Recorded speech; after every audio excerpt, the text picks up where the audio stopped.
next up, and you might be wondering how it's related to what Liz has just been talking about, but I would put it that it is, in that we are considering a society that has fallen from good health, and therefore the issue of recruitment and retention into the armed forces is going to be an increasingly difficult situation to resolve. And despite this, of course, the armed forces putting out much propaganda about all the things that are on offer, but with the spectre of the escalating violence in the Middle East at the moment, and the Prime Minister indeed talking about de-escalation at the same time as sending, or at least committing, resources to the very escalation of the conflict that he's talking about de-escalating. I think we need to be very much mindful of the agenda at play. Now, the Brookings institution, here we are again. How must Europe reorganize its conventional defence? And this is absolutely another propaganda exercise in which they write, just yesterday, in fact, most Western European armed forces face growing personnel shortfalls and are now exploring various conscription models. And of course, they go on to cite the Nordic countries as an example. They talk about military preparedness and how this requires a proactive political messaging. Well, on that front, back in March of this year, the House Commons Library put out a conscription and national service paper.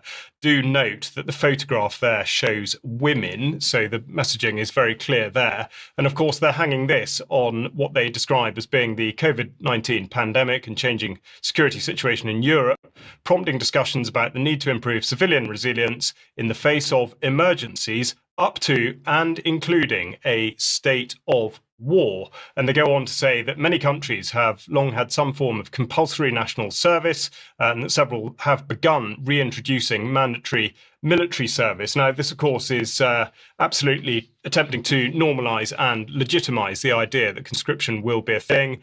And of course, this should be considered alongside the Land Warfare Conference at which John Healey and Rowley Walker, the head of the army, have been speaking. Walker, in fact, said that fighting with the British Army would be such an unfair proposition that no one in their right mind would do so. Now, I think I know what he means by that, but I would question whether a potential adversary might actually be considering it the other way about in terms of that very unfairness. And we go on the propaganda side of it, with the Telegraph putting out an article very much about conscription, a tiny Swedish island regiment tasked with protecting Europe from Russia. Of course, this is a regiment of conscripts, and we're shown a chap from Para there with this regiment, and conscription is mentioned over and over again throughout this article. The Daily Mail joining in, of course, presenting graphics like this, which very much suggests that we are absolutely at war.